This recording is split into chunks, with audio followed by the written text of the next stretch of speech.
Rothschild Ier. La royauté de Rothschild Ier est aujourd'hui officiellement reconnue. Il serait aussi difficile de gagner que de nier la noblesse d'un Montmorency, d'un Bourbon, d'un Orléans, ou d'un Cobourg. Avant d'être roi, Rothschild Ier fut le premier baron juif de l'Europe. Avant d'être baron, il fut noble de par l'Autriche et membre de la célèbre dynastie des Rothschild, fondée en 1743 lors de la naissance de Minéret Mayer Anselme, citoyen de Francfort.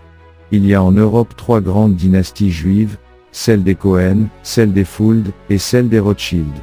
La dynastie des Cohen s'est éclipsée devant l'astre resplendissant des Rothschild. Quant à la dynastie des Fuld, c'est une autre paire de cornes de Moïse. Le chef des Fuld prétend même à la royauté, mais moins ambitieux que James de Rothschild Ier, il ne vise qu'à la couronne de France, c'est une affaire à arranger entre la dynastie d'Orléans et la sienne. En attendant, il a pris le titre de Fuld Ier.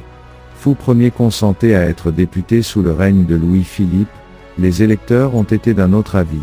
Fou Ier s'appelle Benoît, comme Rothschild s'appelle James. Mais Benoît n'est pas le chef de la dynastie. Cet honneur appartient au père Foudre qui les a 3 fils, Benoît, Louis, et Achille. Les Rothschild avaient un général qui résidait à Francfort et des chefs de province. Depuis 1812, la maison Rothschild était venue au secours des maisons impériales de Russie et d'Autriche, et des maisons royales d'Angleterre et de Prusse. La corruption engendre des vers. Les cadavres attirent des vautours.